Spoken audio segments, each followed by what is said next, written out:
Hello everyone welcome back to Wonder Tutor. आजको भिडियोमा हामीले कर्पोरेट फाइनेन्सको युनिट 2 को प्रब्लम 2.10 बाट चाहिँ कन्टिन्यू गर्छौँ। योभन्दा अगाडिको पार्टमा हामीले प्रब्लम 2.9 सम्म चाहिँ डिस्कस गरिसकेका छौँ। अब प्रब्लम 2.10 मा के भन्छ भन्दा एसटिसीले चाहिँ एडिसनल फन्ड चाहिँ 5 मिलियन रेज गर्ने सोचेछ राइट अफरिङ गरेर।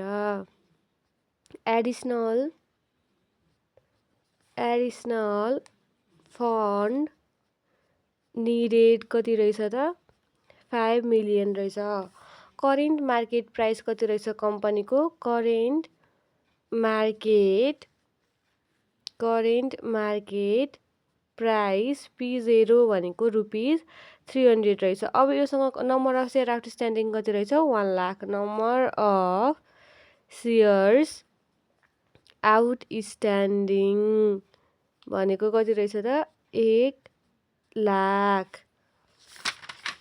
अनि त्यसपछि अब यसले के गरेछ त भन्दा अब यसको सब्सक्रिप्सन प्राइस नयाँ सेयर किन्नको लागि प्राइस भनेको यसको कति छ सब्सक्रिप्सन प्राइस भनेको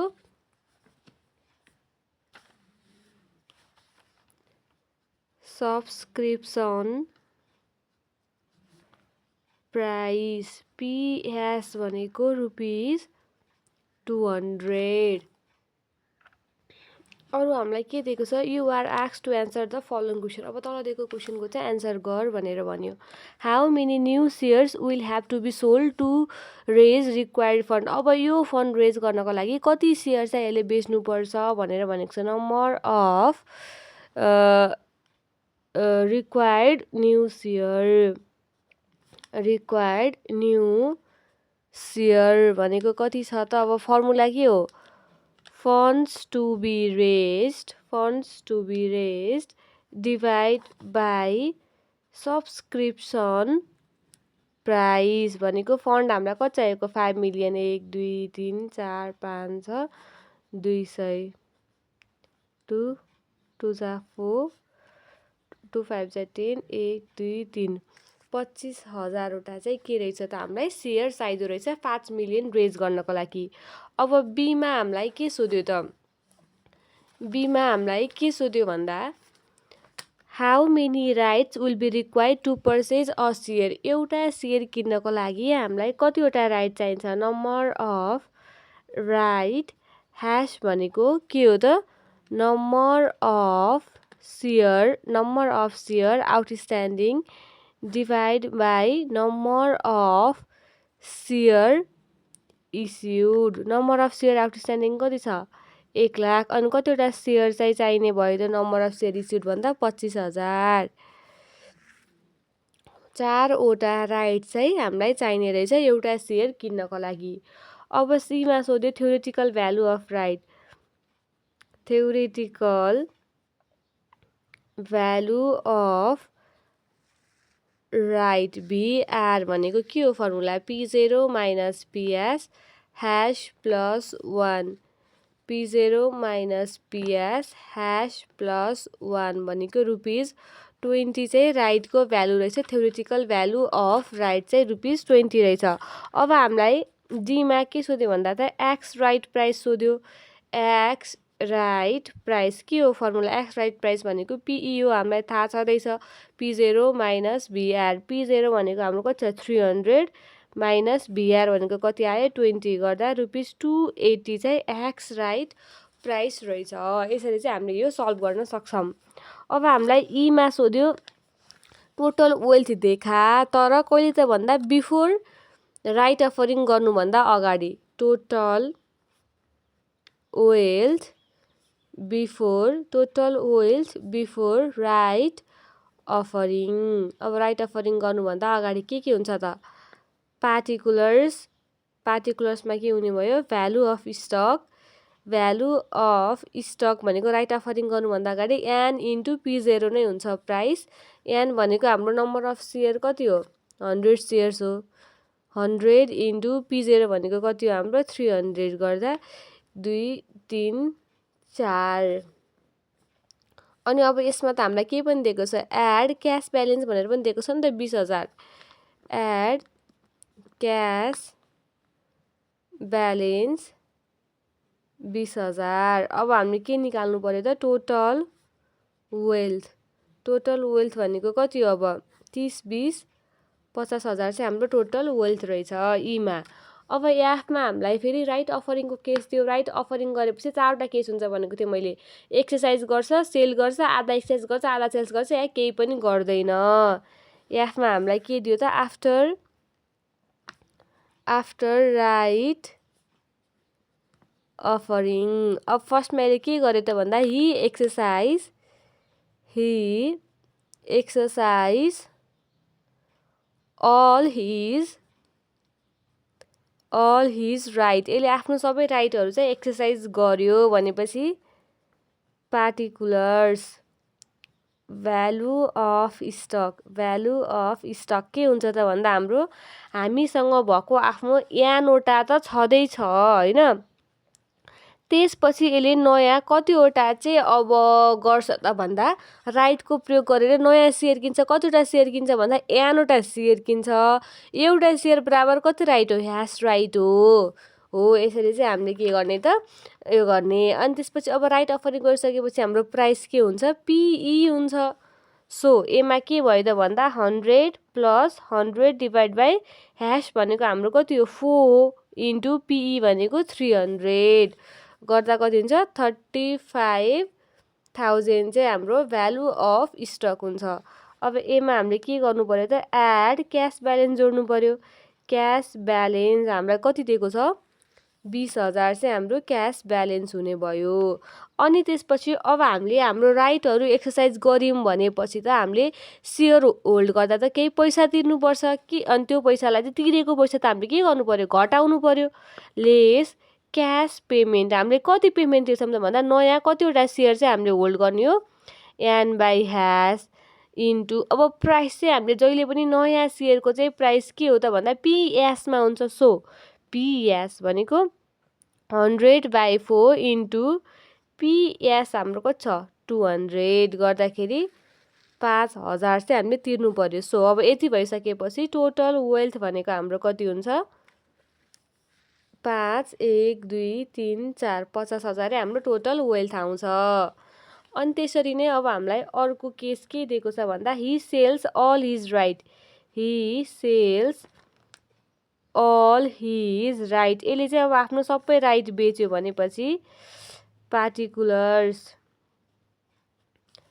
भ्यालु अफ स्टक के हुन्छ अब सबै राइट बेच्यो n इन्टु पिई गर्दाखेरि कति आउँछ 28,000। अनि अब यसलाई के छ त भन्दा एड क्यास ब्यालेन्स छँदैछ। क्यास ब्यालेन्स भनेको कति छ 20,000 त छँदैछ। अब अर्को कुरा के आउने भयो त भन्दा यो सेल गर्यो भने त राइट सेल गर्यो भने त उसले पैसा पाउँछ। सो यसमा लेसको कुरा आएन एडै आयो cash receipt by selling right. अब कति पैसा पाउँछ भन्दा त यानवटा बेचेको कतिमा त भ्यालु अफ राइट VRको उसमा चाहिँ यसले अमाउन्ट पाउने भयो 2,000।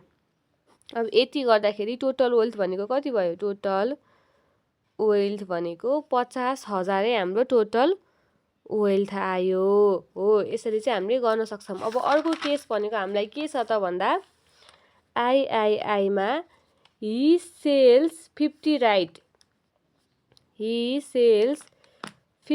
राइट चाहिँ सेल गर्यो एन्ड एक्सर्साइज 50 राइट चाहिँ यसले के गर्यो त भन्दा एक्सर्साइज 50 राइट चाहिँ एक्सर्साइज गर्यो भनेपछि हाम्रो भ्यालु अफ स्टक के हुने भयो त भन्दा अब हाम्रो यानवटा त हामीसँग छँदैछ होइन यान प्लस अब यसले कतिवटा राइट एक्सर्साइज गरेको त नयाँ 50वटा राइट 50 डिभाइड बाई # इन्टु अब प्राइस चाहिँ पिई नै हुने भयो गर्दाखेरि हाम्रो कति आउँछ 100 प्लस 50 डिभाइड बाई # भनेको हाम्रो कति छ 4 इन्टु पिई भनेको हाम्रो प्राइस कति छ 280 गर्दा 31500 अनि एड के हुने भयो क्यास ब्यालेन्स हुने भयो। क्यास ब्यालेन्स कति दिएको छ हामीलाई क्वेसनमै 20,000 भनेर दिएको छ।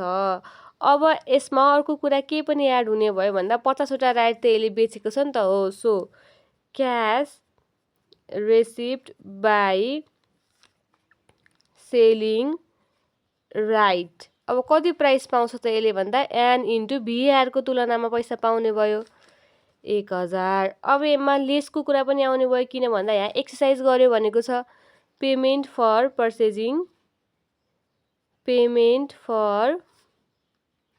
पर्चेजिङ स्टक यति अमाउन्ट चाहिँ यसले एन बाई ह्यास एन भनेको 50 इन्टु अब कति प्राइस छ सब्सक्रिप्सन प्राइस 2500 हो। यति भइसकेपछि टोटल वेल्थ चाहिँ कति आउने भयो total wealth plus 20 1 2 3 plus 1000 minus 2500 50,000 चाहिँ के रहेछ त टोटल वेल्थ रहेछ। यस्तो खाले क्वेसन चाहिँ 10 मार्क्समा इम्पोर्टेन्ट हुन्छ भनेर मैले अगाडिदेखि पनि भन्दै आइरहेको छु। सो आइभीमा चाहिँ यसले he neither exercise nor sells the right. यसले एक्सर्साइज पनि गरेन बेच्दा पनि बेचेन भनेपछि के हुन्छ त पार्टिकुलर्स भ्यालु अफ स्टक भनेको के हुन्छ एन इन्टु अब आफूले त केही पनि गरेन नगरे तापनि यो त हाम्रो राइट अफरिङ गरिसकेपछिको केस हो नि त। अरूले गर्यो भने चाहिँ त्यही प्राइसमै बेच्नुपर्ने भएको भएर प्राइस चाहिँ पिई नै हुन्छ 28,000 एड क्यास ब्यालेन्स कति छ त 20,000 टोटल वेल्थ कति आउने भयो टोटल वेल्थ भनेको 48,000 चाहिँ आउने भयो। अब हामीले के ध्यान दिनु पर्यो भन्दा सबैको एन्सर सेम हुन्छ बिफोरको अनि आफ्टरको पनि तीनटा केसको लास्टको यो नाइदर एक्सर्साइज नर सेलवाला मात्रै एन्सर चाहिँ डिफ्रेन्ट हुन्छ। इक्जाममा चाहिँ यसरी अब यिनीहरूको एन्सर डिफ्रेन्ट आयो भने चाहिँ हामीले बिग्रेछ भनेर चाहिँ थाहा पाउँदा हुन्छ। अब अर्को प्रब्लम हेरौँ 2.11 मा के भनेको छ भन्दा the stock AT Sugar Corporation is selling for ₹50 per share. अब यहाँ सेलिङ प्राइस रहेछ सेलिङ प्राइस P0 भनेर दिएको रहेछ कति त ₹50। The company then issue right to subscribe a 1 new share at price subscription price 40 दिएर रहेछ इच 5 राइट हेल्ड भनेको यास भनेको कति रहेछ 5 रहेछ। अब हामीलाई के सोध्यो what is the theoretical value of right when stock is selling on right on. अब राइट अनमा चाहिँ स्टक बेचिरहेछ भन्यो भने चाहिँ थ्योरिटिकल भ्यालु राइट अन भनेको के हो भनेर बुझ्ने त राइट अन भनेको चाहिँ भिआर भनेको हो भनेर बुझ्ने। Theoretical value of right VR भनेको के हुन्छ त P0 minus PS divide by hash plus 1 50 minus 40 divide by 5 plus 1 गर्दा ₹1.67 चाहिँ थ्योरिटिकल भ्यालु भयो। अब बिमा theoretical value of 1 share of stock when it goes ex right price ex right भनेको त के हो हाम्रो एक्स राइट भनेको त हाम्रो पिई हो। So theoretical value of x right theoretical value of x right भनेको P0 माइनस भिआर 50 माइनस 1.67 गर्दा 48.33 चाहिँ हाम्रो के रहेछ त एक्स राइट प्राइस रहेछ। अब सीमा हामीलाई के सोध्यो theoretical value of right when stock sells ex right at ₹50। अब थ्योरिटिकल भ्यालु चाहिँ हामीलाई सोध्यो जति बेला चाहिँ हाम्रो अब हामीलाई यो केसमा के दियो भन्दा सीमा चाहिँ हामीलाई दियो X right what is the theoretical value of राइटको थ्योरिटिकल भ्यालु निकाल तर हामीलाई स्टक चाहिँ एक्स राइटमै बेचिरहेको छ भन्यो भने एक्स राइट प्राइस भनेको हामीलाई दिइरहेको छ एक्स राइट प्राइस पिई हामीलाई कति दिएको छ त ₹50 दिइरहेको छ। यति बेला चाहिँ हामीलाई theoretical value of right VR निकाल भन्यो होइन।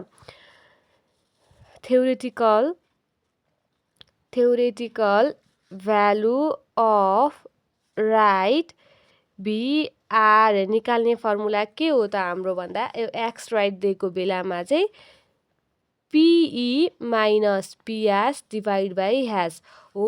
अब यहाँ चाहिँ हाम्रो थ्योरिटिकल भ्यालु अफ राइट ह्यास +1 छ। यहाँ चाहिँ किन ह्यास मात्र छ भन्नुहुन्छ भने P0 दिएको बेला चाहिँ हामीलाई ह्यास +1 हुन्छ, पिई दिएको केसमा चाहिँ हामीलाई के हुन्छ त ह्यास मात्र हुन्छ। सो 50 माइनस 40 डिभाइड बाई 5 गर्दाखेरि हाम्रो कति आउँछ त ₹2। ₹2 चाहिँ हाम्रो के रहेछ एक्स राइट प्राइस दिएको बेला थ्योरिटिकल भ्यालु अफ राइट रहेछ। अब हामीलाई यहाँ डी नम्बरमा के सोध्यो भन्दा Ritu a speculator has 1000 at time एथी stock goes ex right ₹8.50 per share.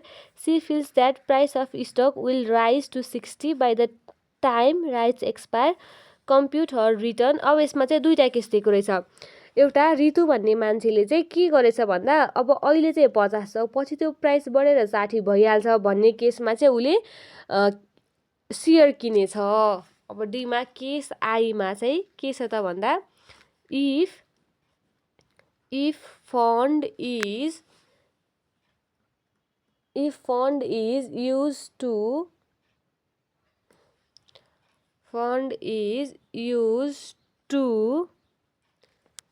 purchase share। अब यसले सेयर किन्नको लागि चाहिँ फन्डलाई युज गर्यो भनेपछि पर्चेज प्राइस के छ पर्चेज प्राइस भनेको ₹50 छ। अब सेलिङ प्राइस के छ सेलिङ प्राइस यसले कति हुन्छ प्राइस र बेच्छु भन्ने आशा गरेको छ त भन्दा 60 हुन्छ भनेर उसले सोचेको छ। अनि अब हामीलाई यहाँ के निकाल्नु पर्ने भयो त भन्दा कम्प्युट हर रिटर्न निकाल्नु पर्यो। अब रेट अफ रिटर्न निकाल्दाखेरि चाहिँ अब हामीले के फर्मुला लाउनु पर्छ त भन्दा P1 minus P0 divide by P0। P1 भनेको त हाम्रो के हो यो सेलिङ प्राइस त P1 हो, यसले त यति प्राइस बढ्छ भन्ने आशा गरेको नि त। सो 60 माइनस 50 डिभाइड बाई 50 गर्दाखेरि कति आउँछ 20% चाहिँ उसलाई रेट अफ रिटर्न चाहिँ 20% हुने भयो।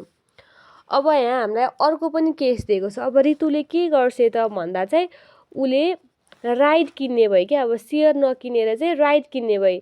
राइट किन्यो भने चाहिँ रिटर्न कति हुन्छ भनेर सोध्यो। अब यहाँ आईआईमा if fund is used to purchase right. अब राइट किन्नलाई चाहिँ फन्ड युज भयो भनेपछि हाम्रो भ्यालु अफ राइट VR कति छ भ्यालु अफ राइट त अब हामीलाई यहाँ के भनेको छ पार्ट सीमा निकालेको भ्यालु अफ राइट भनेको छ नि त हो। पार्ट सीमा हामीले भ्यालु अफ राइट कति निकालेको छौँ पार्ट सीमा ₹2 चाहिँ हाम्रो भ्यालु अफ राइट छ। VR भनेको ₹2 छ। अब एक्स राइट प्राइस हामीलाई यहाँ के भनेको छ भन्दा एक्स राइट प्राइस दिएको छ। एक्स राइट प्राइस चाहिँ हाम्रो PE एक्स राइट प्राइस। अब यहाँ उसको त आशा छ नि त एक्स राइट प्राइस चाहिँ अब पछि गएर 60 हुन्छ एक्सपायर हुँदाखेरि भन्ने त उसको आशा छ। त्यही भएर एक्स राइट प्राइस उसले PE चाहिँ कति हुन्छ भनेको छ 60 हुन सक्ने सम्भावना छ भनेर भनेको छ। अब हामीले एक्स राइट प्राइस 60 हुँदा भ्यालु अफ राइट कति हुन्छ त्यो निकाल्नु पर्यो। भ्यालु अफ राइट VR भनेको x right price PE minus PS हो नि त। अब PE minus PS divide by hash. अब PE दिएको केसमा ह्यास +1 हुँदैन भनेर मैले अगाडि नै भनिसकेँ। अब PE भनेको हाम्रो कति छ 60 माइनस PS भनेको हाम्रो कति हो सब्सक्रिप्सन प्राइस भनेको हाम्रो 40 हो नि त। PS भनेको हामीले यहाँ गिभनमै लेखेको छ 40। अब 40 माइनस ह्यास भनेको हाम्रो कति हो ह्यास भनेको हाम्रो कहाँ निकालेको थियो अरे 5 यहाँ दिएको छ 5 60 माइनस 40 60 माइनस 40 डिभाइड बाई 5 गर्दा चाहिँ 4 भ्यालु अफ राइट चाहिँ अब हाम्रो 4 हुँदो रहेछ। अब यो VR1 गरौँ न हैन। पहिला चाहिँ अब उसले राइट सुरुमा चाहिँ सेयर किन्यो, अब चाहिँ सेयर नकिनेर राइट किन्यो भने रिटर्न कति हुन्छ भनेर भन्यो। भ्यालु अफ राइट हामीलाई क्वेसनमा दिएको अनुसार हामीले 2 राख्यौँ। अब एक्स राइट प्राइस चाहिँ 50 नभएर उसले 60 हुन्छ भनेर आशा गर्यो। 60 हुँदाखेरि हाम्रो भ्यालु अफ राइट कति हुँदो रहेछ भनेर हामीले निकाल्यौँ 4 हुँदो रहेछ। अब हामीले रिटर्न निकाल्छौँ। रिटर्न निकाल्दाखेरि हाम्रो फर्मुला भनेको के हो VR1 minus VR0 divide by VR0। VR1 भनेको हाम्रो कति हो 4 माइनस VR0 भनेको 2 डिभाइड बाई 2 गर्दाखेरि 1 और 100%। सो यसरी चाहिँ हामीले रिटर्न निकाल्न सक्छौँ। आई होप हजुरहरूले यहाँसम्म बुझ्नुभयो होला। यदि कुनै पनि कन्फ्युजन भए चाहिँ सोध्न सक्नुहुन्छ। भिडियो मन परेमा लाइक कमेन्ट सेयर र च्यानललाई सब्सक्राइब गर्न नबिर्सिनु होला।